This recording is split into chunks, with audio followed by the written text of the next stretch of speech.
are live. We are live.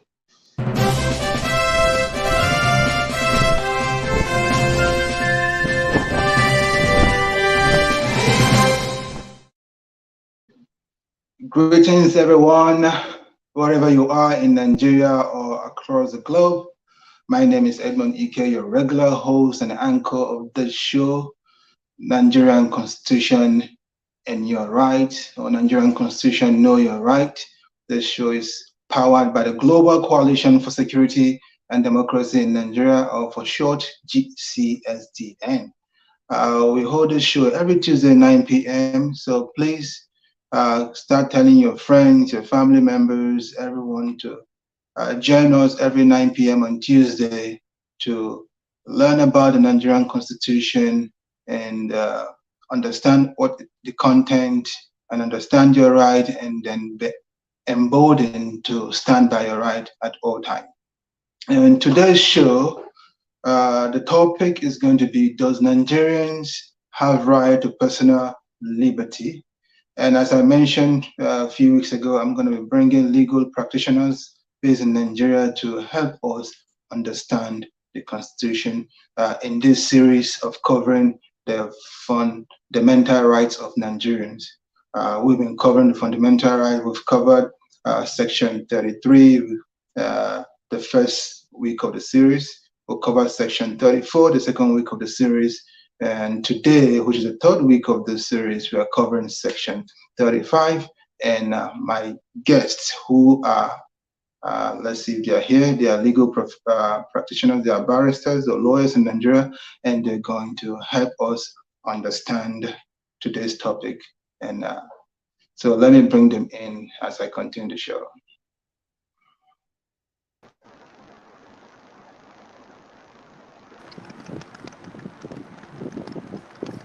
All right.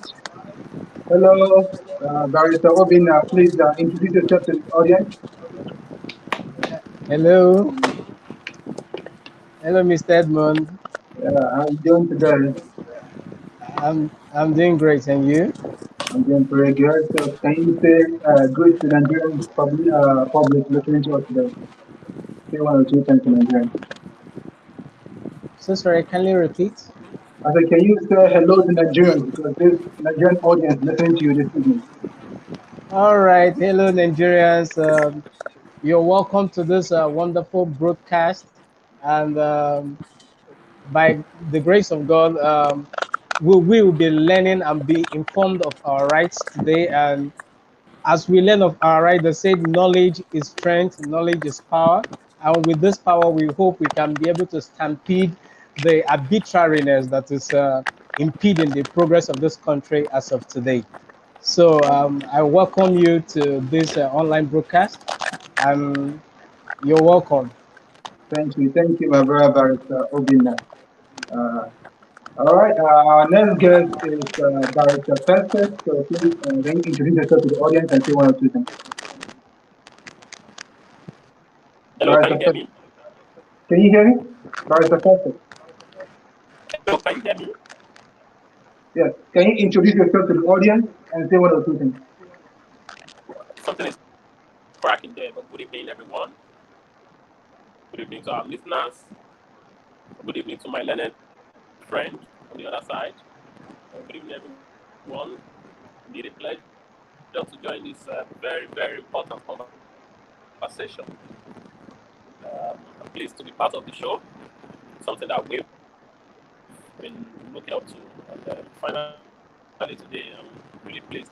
I'm glad that I'm part of this very important conversation. Thank you very much for having me.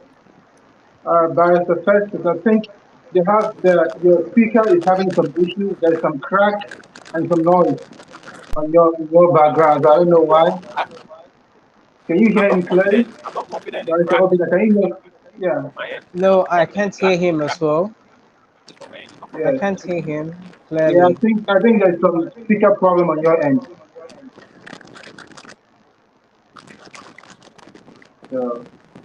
So try to move the cursor over the speaker and see if you can adjust it a little bit. I can't hear you.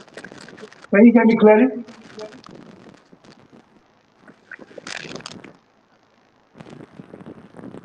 Can both of you hear me clearly? I can hear you, Mr. Edmond. Yes, and I can hear you too very clear. So No, I can't hear you clearly. the issue is from your end, Barrister Festus, right now. But we will continue. Hopefully, that gets rectified as we continue the program. So the program today we're asking the question: does Nigerians have right to personal liberty? That is the question today, and it's going to focus or revolve around Section 35 of the Constitution of the Federal Republic of Nigeria, 1999 as amended.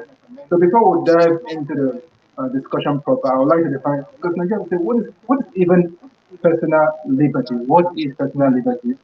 Because this show is an educational show, so we'll try to break things down so that the Nigerian audience can understand what we're talking about, so that they can really grasp or wrap their head around the law or the Constitution of the Federal Republic of Nigeria, so that they can be law-abiding citizens and also fight for their rights. So, what is personal liberty? According to Merriam-Webster dictionary, it says uh, personal liberty is the freedom of an individual to do as he or she pleases, limited only by the authority of politically organized society to regulate his action, secure the public health, safety, or moral or of other organized social interests. So that is uh, personal liberty in a nutshell. So it's your freedom to do as you please. But this freedom is limited by X, Y, and Z, as we just highlighted. So that is just a general definition of personal liberty. So I'm going to call on my brother, the barrister, Obinna, uh, to please put some legal meat to this definition. What does it really mean when we say personal liberty in legal terms? And try to break it down for our audience, Okay. because our audience are not always legally inclined. All right. All right. Now, thank you. The dictionary you just consulted has defined personal liberty and what I will call the very civil context of it. But for the purposes of human rights and for the purpose of further summarizing what connotes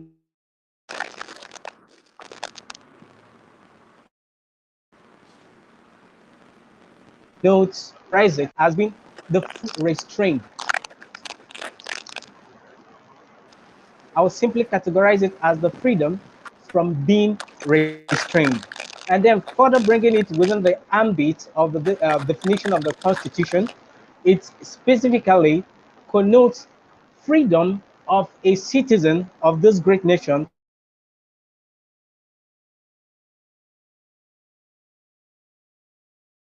detained, as the case may be. So, when we are talking about a person having or exercising his rights to personal liberty, we are talking about being a person being having the right to be wherever he wants to be without restraint.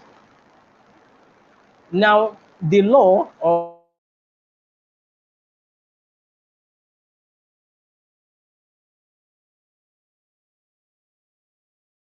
the Constitution, as the law now went ahead to create exceptions, as we can all agree is necessary in a civil society for the purpose of restraining people's liberty where such is necessary. So I hope that answers your answer as to what connotes the right to personal liberty.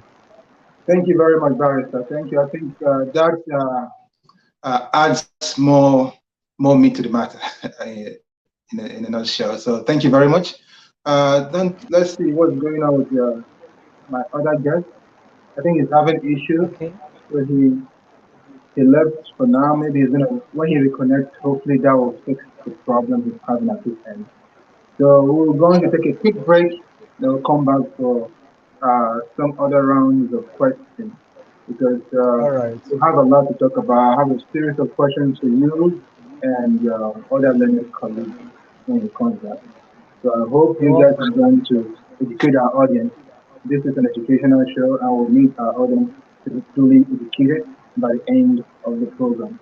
So thank you very much for All being here. right. You're welcome.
See the bridge.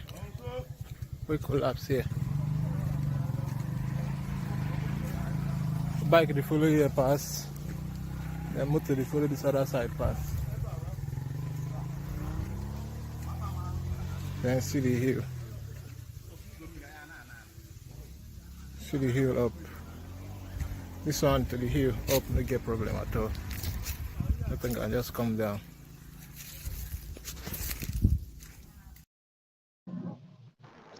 All right, that's a video you watch down there is a video in a community called Obote Ward, uh, Uhehi village of Aglishko town, Agota local government, Anambra State. The bridge fell in September last year, and the community have written two proposals to the Anambra state government, also the local government, and they have refused to attend to those proposals.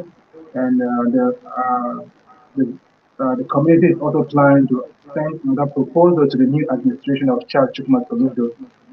So, as I mentioned a few weeks ago, I'm going to keep sharing this video every Tuesday until we get the attention of the new government to pay a listening ear to the community in need to connect to their brothers and sisters in the other side of the town. Uh, Thank you very much for being part of the program.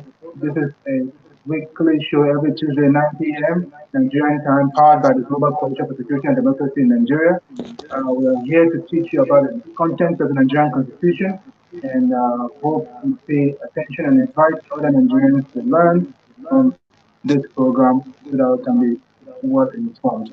And I'm very happy to have legal practitioners in today's show. We'll have Barrister Obina, who we spoke to not too long ago. And we also have Barrister Festus, who is going to join the stream once again. Just join the stream. So hopefully he's better now. Barrister Festus, say something. Let's see if your speaker has been put. Hello, can you hear me? Much better. Thank you very much. Yes. Oh, That's excellent, me. excellent Yes. now. Excellent. All right, so I'll give you a chance to add to the conversation. Where I defined what is personal liberty in general terms, and your other learned colleague, Barrister Obina, added some legal side to that definition. So I would like to hear, maybe take a minute to give us your own input. What is personal liberty?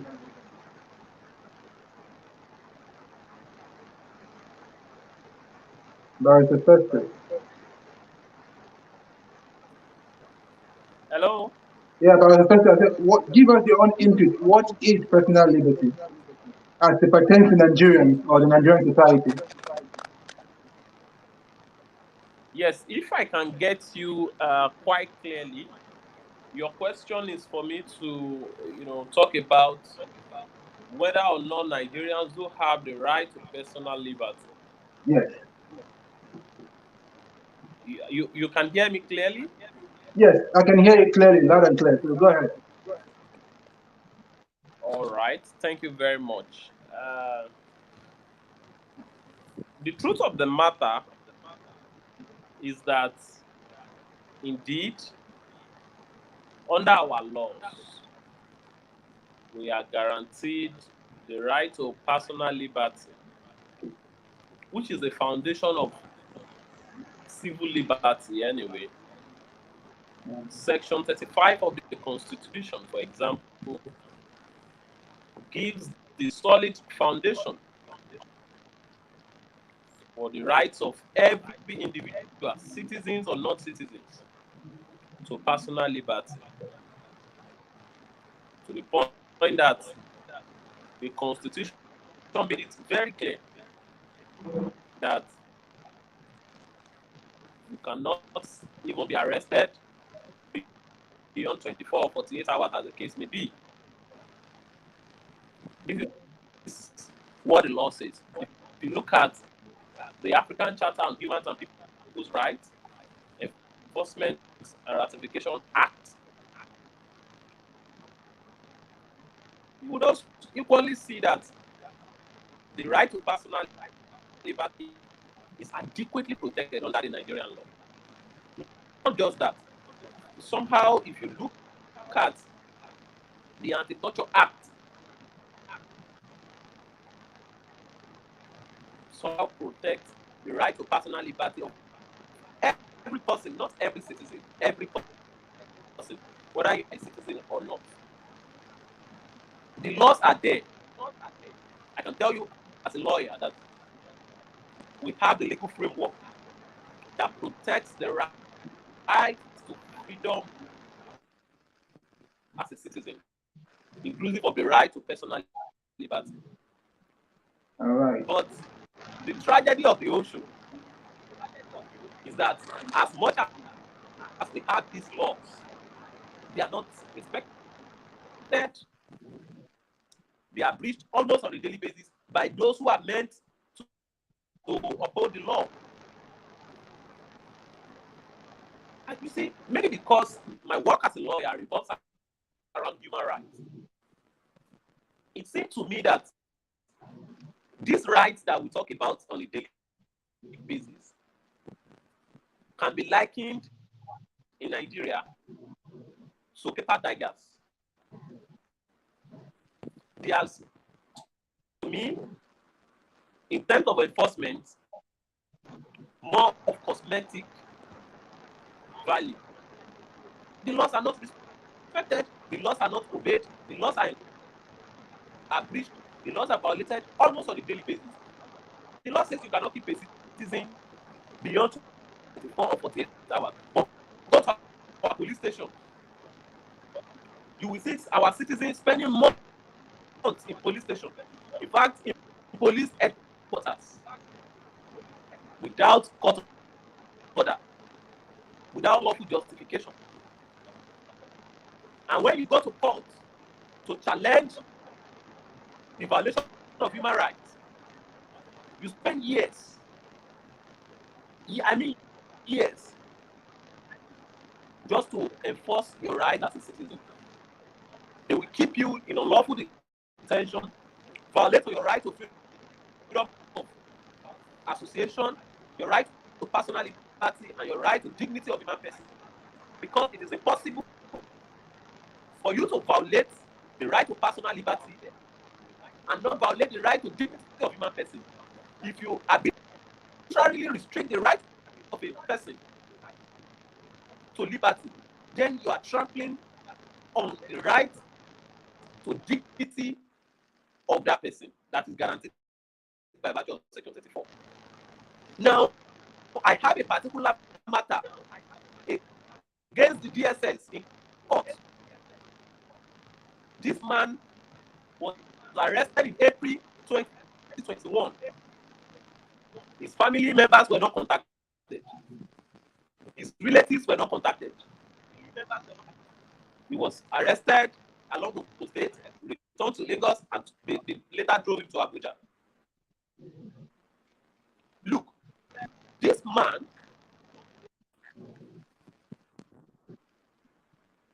had families. The family thought he was dead. A complete family man who has children in the university, who has a wife who was pregnant. family thought he was dead. The family members were spending a lot of money, millions of naira, to track him, to even know his location. Even if he is dead, our people would say that it is preferable for a person's child to be dead than not to be found, to be lost. At the end of the day, it was later discovered that he was arrested by DSS on baseless and flimsy grounds. We've been in court since August last year. August last year. Till today, the matter is yet to come up for hearing. My learned friend on the other side knows what I'm talking about. The matter is yet to come up for hearing. I've been in court more than thrice. Adjournment upon adjournment. He's still in DSS dungeon, being tortured on a daily basis. Emeka Gonadi is his name. I have a case against Emeka Gonadi, against the DSS. The case between Emeka Gonadi and the DSS. This is a clear case of violation of the right to personal liberty of a citizen of this country without lawful justification. The point I'm making from the narrative I give is that yes, we have these laws. Our law protects each and every one of us from arbitrary encroachment on our right to personal liberty. But are the law protected? Are the law guaranteed? These are the issues. The right to personal liberty is short. Yes, you but they are good as not having it. They are not enjoying in Nigeria. That is the truth. When you get picked up, Thank you very much. Beyond the time contemplated by law. After your detention, beyond the time contemplated by law, nobody will be called to question. Nobody will answer critical questions. Even when you go to court, when you get judgment in court, the judgment cannot be enforced. So you can see the tragedy of our system. We have all right. Due to time, we'll have to continue with the show. Due to time, I'm going to come back. You made very salient points, important point that we need to go back to ask some question about. You mentioned about how the laws are not respected. How I can hear you. can you hear me? Maybe I should disconnect and connect again. I can't hear you. Cracking, man. Yeah. Most of the noise is coming from your end. Can you hear me, Barrister Obina? Can you hear me? Yeah, yes, I can hear you. Okay. Yeah, I think his end has a lot of issues. So anyway, he made some important point, and when we come back, we want to ask certain questions surrounding the point he made, like how can we fix this problem he highlighted about the law not being obeyed, not being followed. So Exactly. I think it should be about what is the way forward in the the face way of all forward. those challenges, beguiling. Yeah, thank you. Thank you very much. Let's take this show. We usually like to take some comments from the audience and see what they are saying. If they have questions, they have any contribution. So let's see the comments so far. We only have comment from Rita English. It says, "Good evening, everyone. Nice to be here. Thank you, Rita, for joining us from the other side. Thank you very much. And if you have any question through the show, ask questions to the lawyers. They are here. They can answer your questions from the legal standpoint. I am not a lawyer. I'm just a passionate Nigerian who wants to help my fellow Nigerians understand the law and how to stand for their rights. So, and usually we like also reading the section of the Constitution that we're actually talking about. And we're talking about Section 35. So I'll just quickly run through the question. Quickly run through the section of the Constitution. Then I'll come back and ask the lawyers some questions. We're talking about Section 35 of the Constitution of the Federal Republic of Nigeria, 1999, as amended. So this section actually have is from Chapter 4 of the Constitution, and it has 7 subsections. So we're going to run through them real quick and look at a lot of subsections. Section 1 says, every person shall be entitled to his personal liberty, and no person shall be deprived of such liberty, save in the following cases, in accordance with the procedures permitted by the law. So these are the exceptions. In execution of a sentence or in order for a court to respect in respect of a criminal offense of which he or she has been found guilty. So that's one exception. The other exception is by reason of his failure to comply with the order of the court in order to secure the fulfillment of any obligations imposed upon by law. Another exception, for the purpose of bringing him before a court in execution of the order of the court or upon reasonable suspicion of his having committed a criminal offense or to the extent that may be reasonably necessary to prevent his committing a criminal offense. Another exception is in the case of a person who has not attained the age of 18 years for the purpose of education or welfare. And in the case of a person suffering from infection or contagious disease, person of unsound mind, person addicted to drugs or alcohol, or vagrant for the purpose of their care or treatment or protection of the community. And then subsection 2 says any person who is arrested or detained shall have the right to remain silent or avoid answering any question until after consultation with a legal practitioner or any person of his own choice. Then subsection 3 says any person who is arrested or detained shall be informed in writing within 24 hours and in language he or she understands of facts on ground for his arrest or detention. Subsection 4 says any person who is arrested or detained in accordance with subsection 1C of this section shall be brought before the court of the law within a reasonable time, and if he is not tried within a period of 2 months from the date of his arrest or detention, in the case of a person who is in custody or not, shall be entitled to bail, or 3 months from the date of arrest or detention in case of a person who has been released on bail, shall without prejudice to any further proceeding that may be brought upon against him, be released either unconditionally or upon a condition as reasonably necessary to ensure that he appears to trial or at a later date. So this is subsection 4. So I'm going to stop here. We're going to read the last two subsections after I ask some questions to Barrister Obina. So Barrister Obina was read about four subsection of section 35 of the Constitution. So I'll ask you a question on subsection 1C. Okay. It says that you lose your liberty when there is a suspicion of you committing a crime. Just suspicion, not that you are sure that you committed a crime. So if there is suspicion you've committed a crime, you can be arrested and you lose your liberty or your personal liberty. So just for suspicion. So how can we lose our liberty just for suspicion? Please explain that law so that I can understand it. As a layman, I don't understand why I will lose my liberty. I mean, I know some Nigerians out there will say they don't understand why they will lose their liberty just for suspicion of committing a crime. All right. Now I will start by giving you popular instances of how suspicion of having committed a crime is usually aroused. It is usually aroused via petitions that are made by aggrieved persons to the Nigerian police, alleging that a crime of sort has been committed by a person, upon which the police may now commence the process of arresting the person, the suspect, against whom a complaint has been made. Now, it is a common fact that citizens,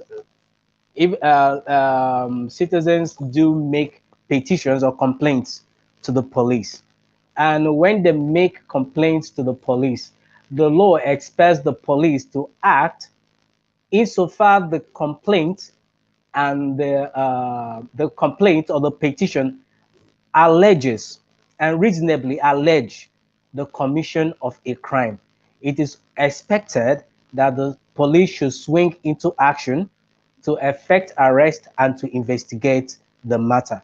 However, it is my candid view that the mere fact that a petition or a complaint has been made does not entitle the police to immediately effect an arrest.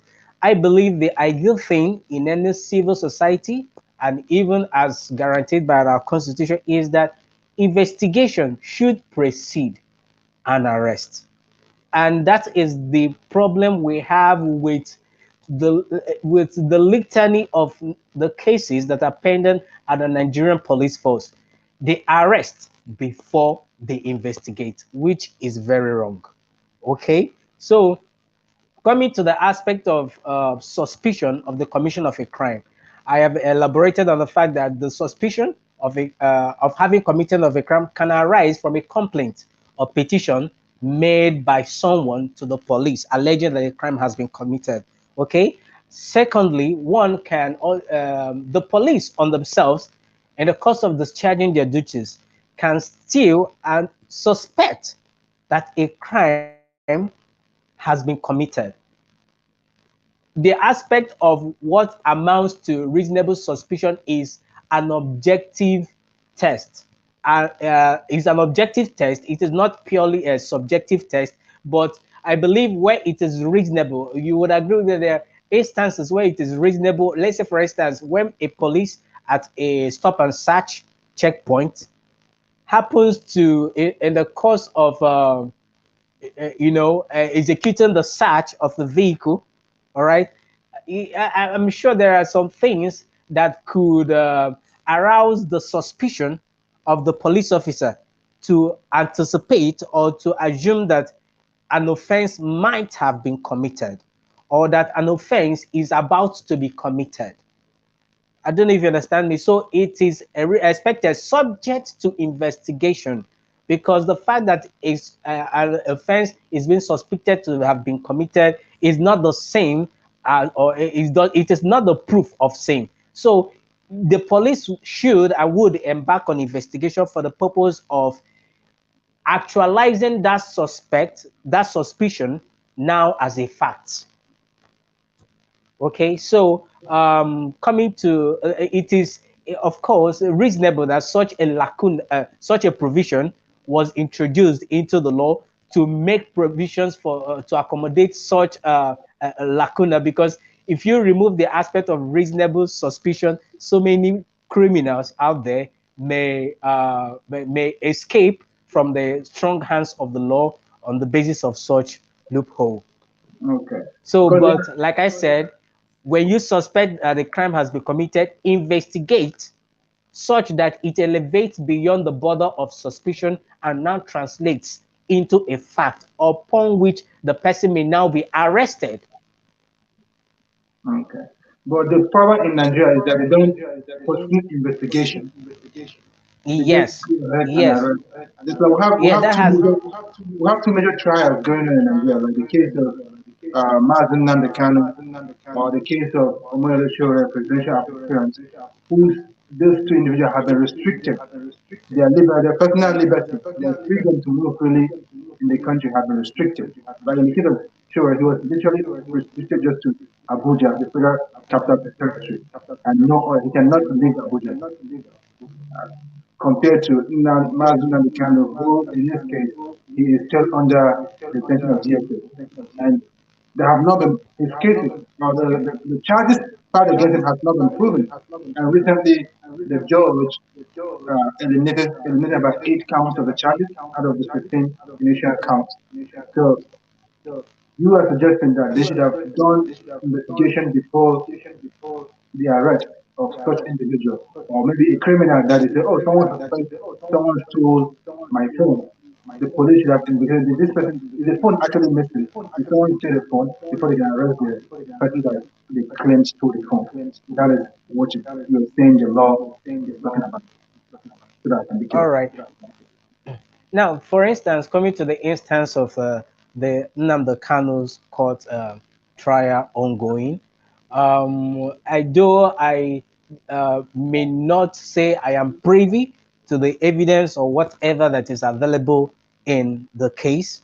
Okay, but I do not think that the case of Nnamdi Kanu might be an apt case for the purpose of ascertaining whether investigation was done prior to his arrest, because I would ordinarily want to believe or presume or assume that an investigation was carried out before he was eventually arrested. Meanwhile, his is not. It is not long. His case is no longer on all fours with what you're talking right now, because his own case is now subject of an ongoing criminal trial, and that is at the discretion of the judge to grant him bail, having regard to the weight of the allegation against him. The offense being the alleged offense of treason is usually is a offense punishable, is a capital offense that is punishable by death. So ordinarily and usually, it is not an offense to which bail is served in exceptional circumstances. So, but that is at the discretion of the judge, whom having taken into consideration some other factors, decided to, as you would agree with me, he was granted bail initially. Now, on the basis or on the allegation that he jumped bail, you understand me? Perhaps it might have been reasonable for the judge to rescind granting another bail application on his behalf, because it is a factor worth considering when determining a criminal trial.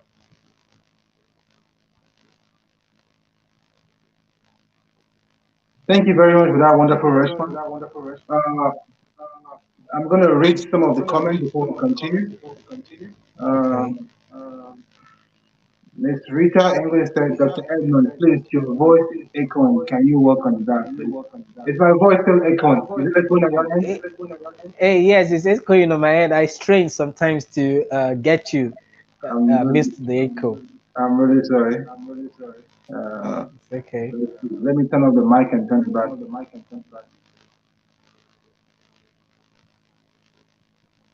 Is it better now? Yeah, I believe it is better. Even before I could still hear you. All right. All right. Let's manage it like that. Next question. Next comment. Hello, my people. Please kindly help me with any amount. Don't have anything. So this someone is soliciting for help. So I don't know who that is. That's Timilein Raji. So I hope someone out there help. All right. Next comment. Ms. Twitter again. The point of correction, please. Mazen Namikan didn't jump in. That was I that. didn't say it. I said allegedly. Allegedly, that, but his legal team is putting up the defense that he did not join there because his life was threatened. That's why he had to leave the country, which is what the legal defense are putting up. But let's leave that matter for now, as the lawyer has said that it is not, that he did not say he joined there or not. He's just saying that he's not sure if. I mean, he's assuming that investigation was done in his case, and in his case, it's an ongoing trial. So, how do you say? What do you say again? Ongoing trial or continuation of the trial? So it's not like a new. Well, on the aspect of, I do think, I think new charges were filed. Yeah. New charges were filed. So I wouldn't say they were a continuation of the former. So I do think it is a new trial, as the case may be. I am not so versed as to what is going on in the case. Okay. Let's see what Ms. Rita wrote again. Say his house was invaded by the Nigerian military, and he ran for his life. Yes, that's what I stated. Yes, that's the what his defense is saying. So that's that for the comment now. So let's continue. I have one more question before I take a break. We're almost out of this show. We have about 6 more minutes to end the show. So I'll quickly ask you a All question. right. Your learned colleague was making an important point that we have all these laws, but they are not respected and not followed. So, from based on your years of practice in Nigeria or as a lawyer, or years of schooling and learning, on your experiences, what do you think? How can we solve this problem whereby we have all this law, but these laws are not effectively implemented to help the ordinary Nigerian? Okay, all right. As coming to that, I will always be of the view that, notwithstanding the fact that the breach of fundamental rights is a strong menace to contend with in this country, but anyone who has knowledge of his rights still has an advantage over one who is ignorant of his constitutional rights. Because with your understanding of your right, you would understand that notwithstanding the fact, notwithstanding the oppression, the intimidation that you may face, but because you know your right, you can, to some extent, withstand some level of intimidation and threat being meted on you, especially when you understand the implications of going against your right. Now, let's say, for instance, um, not many Nigerians understand the importance of being counseled by a lawyer before they volunteer the statement to the police upon being arrested or detained. The incidents of unlawful arrests can happen. It can happen at any day. I do not though I don't know how to put it, but it is almost as if it is more guaranteed that a Nigerian will suffer unlawful arrest and detention in Nigeria than for a Nigerian's right to personal liberty to be respected and to be upheld.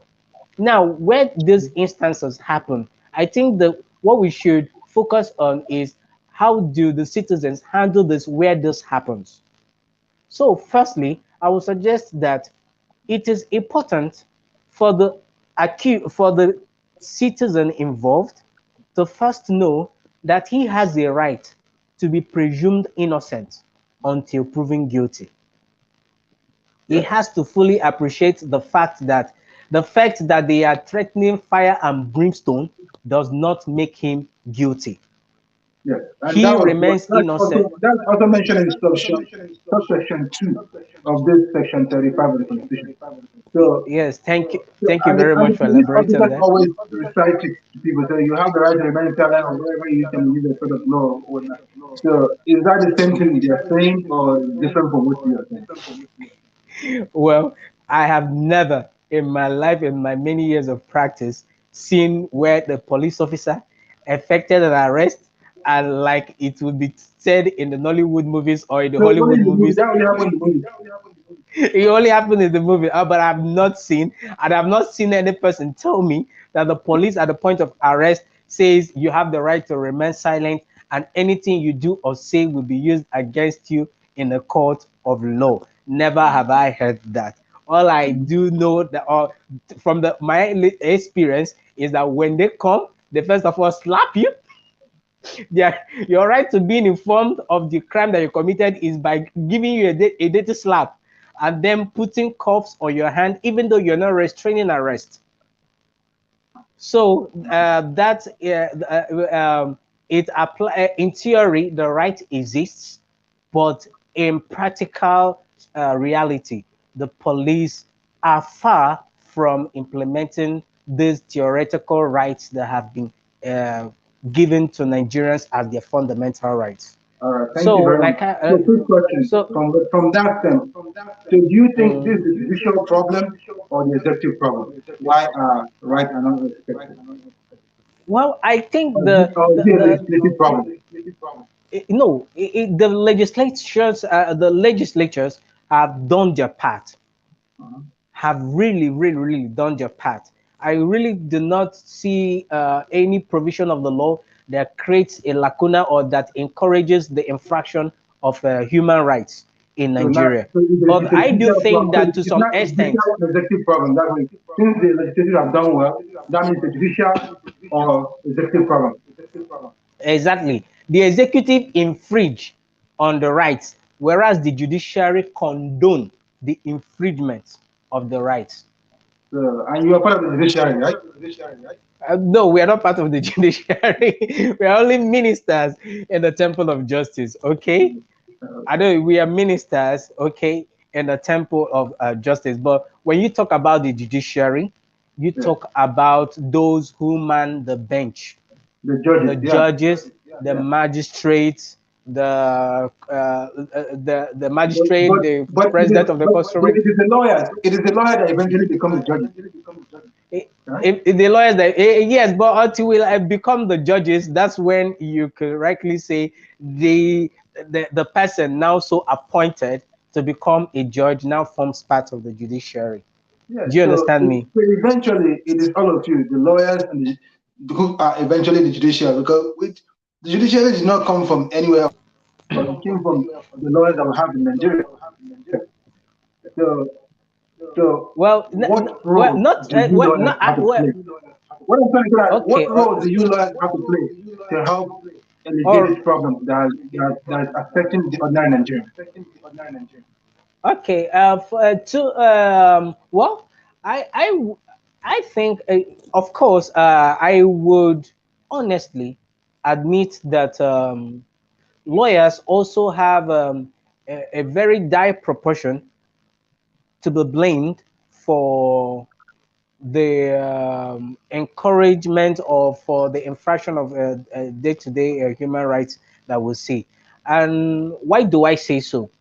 Usually, the instigation for the infringement of human rights arise from complaints and petitions that are made to the police, which are usually drafted by lawyers. And you see lawyers encouraging infraction of human rights by going against the ethics of the profession to make all dishonest claims in favor of their clients. You see them bringing in civil matters, matters that are strictly within the civil sphere, and painting it or bringing it into a matter which the police ought to investigate, whereas it ought not to be so.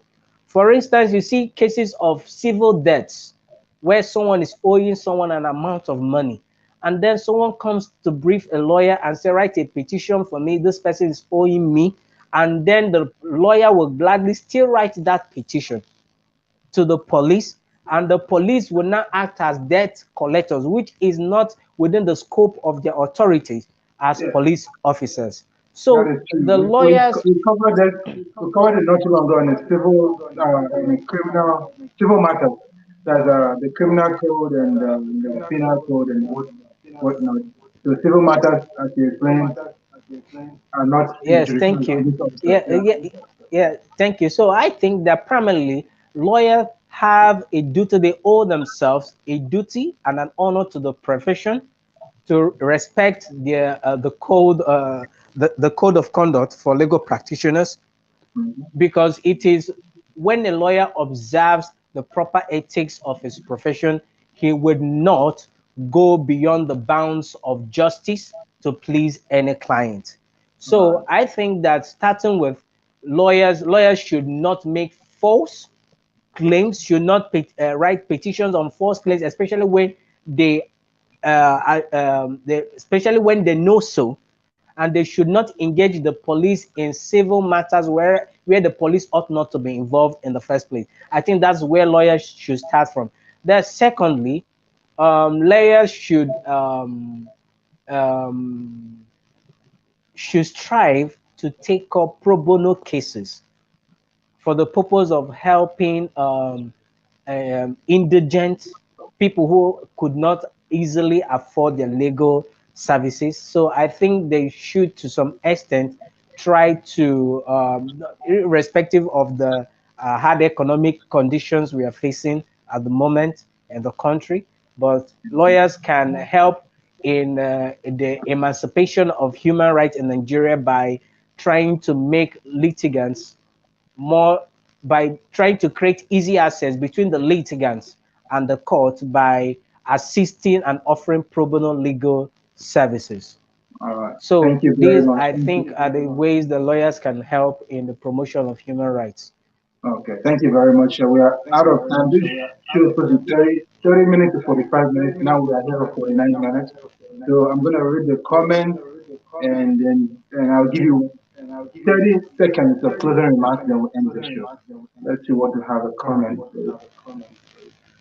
Uh, okay, this is the last comment I'm going to read. Nigerians should begin to understand how to relentlessly demand for their rights. This is the only way we can stop the arbitrary disregard of people's rights. Thank you very much. That's from Ehis Jurison. Oh, that's my comrade. I know him. So thank you very much for that comment. Uh, and that is the last comment for today's show. Thank you for everyone that participated in today's show. And please join us again next Tuesday. And I believe the good barrister, is going to be coming back next week. Let me see my schedule. Yeah, he's coming back next week, Tuesday, the 3rd of May, to continue this conversation on Section 36 of the Constitution. So please, Barrister Obinna, can you give us 30 seconds of closing remarks?